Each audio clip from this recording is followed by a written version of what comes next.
Audiobook, Evidências da Minha Fé, uma história de fé e amor a Deus. Um testemunho de fé, obediência, perseverança, sabedoria e confiança no Deus do impossível, que vai impactar a sua vida.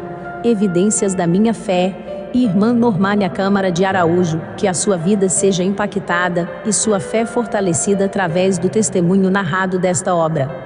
Com carinho, Jesus te ama, e eu também. Capítulo 10, Deus continuou presente.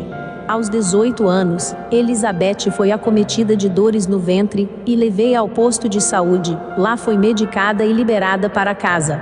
Passado algum tempo, ela voltou a ter o mesmo problema. Recorremos a 3 postos de emergência. Era medicada, melhorava, e quando estava em casa, voltavam todos os sintomas. Sem saber para onde ir, recebi um telefonema de uma amiga cuja irmã era enfermeira do Hospital Geral de Bom Sucesso. Ao contar a situação da minha filha a ela, a mesma prontamente conversou com sua irmã, que mandou levar a minha filha ao hospital e procurá-la. Assim, fiz. No hospital, foi atendida por alguns médicos da emergência, porém sem respostas ou soluções para aquela situação. Já bem tarde, pediram alguns exames e resolveram levá-la ao centro cirúrgico, pois iam fazer uma laparotomia e assim detectar a infecção. Os médicos pediram que eu fosse para casa e voltasse pela manhã. Na manhã seguinte, assim que cheguei, o médico veio me dar satisfações, dizendo que ela teve o apêndice supurado, e isso estava causando a infecção urinária, e que a região infeccionada era de difícil acesso, pois estava atrás da alça do intestino, e que o perigo era a infecção causar uma septicemia, infecção generalizada.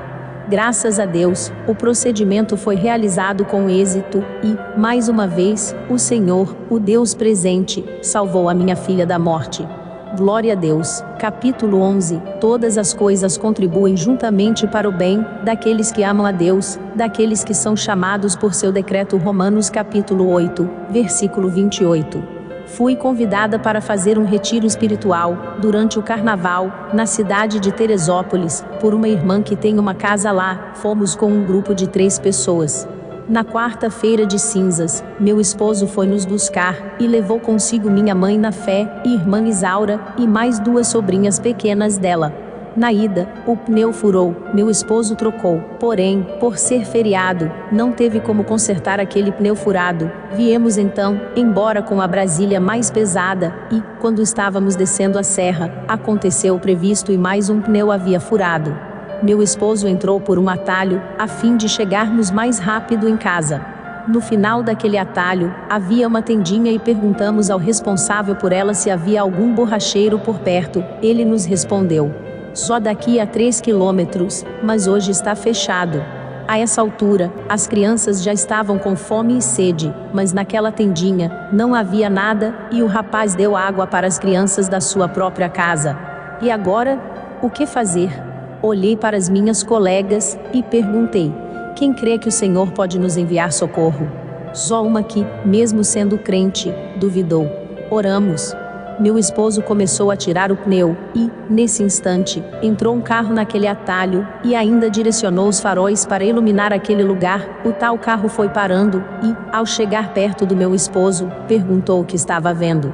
Ao ficar ciente do ocorrido, logo se prontificou a nos ajudar, e disse: coloca o seu pneu no carro, pois vou levá-lo a um borracheiro amigo meu que, mesmo estando com a oficina fechada, vai atendê-lo, e assim foi feito.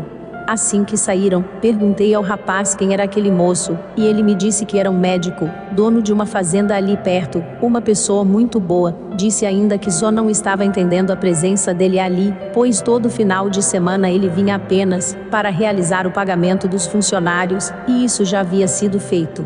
Meu esposo então retornou com aquele moço do borracheiro com os pneus consertados, trocamos os pneus, e, antes que fôssemos embora, convidei a turma para orar agradecendo a Deus pela bênção.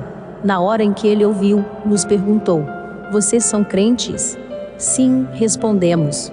Ele então concluiu: acredito que tenha sido Deus quem me enviou até aqui para ajudar vocês, pois moro na Ilha do Governador, e nada tinha para fazer aqui hoje, mas de repente me deu uma vontade enorme de vir. Não estava entendendo por quê, mas agora sei, Deus me enviou até aqui apenas para ajudá-los. Soneto do Tancredo Neves e médico ginecologista na Ilha do Governador. Podem orar por mim? Assim fizemos. Quando terminamos a oração, ele nos deu seu cartão e nos despedimos. Infelizmente, a irmã que segurou o cartão o perdeu no meio do caminho e, assim, acabamos perdendo contato, mas cremos que como ele nos abençoou, também foi abençoado. E sabemos que todas as coisas contribuem juntamente para o bem daqueles que amam a Deus, daqueles que são chamados pelo seu decreto. Romanos capítulo 8, versículo 28.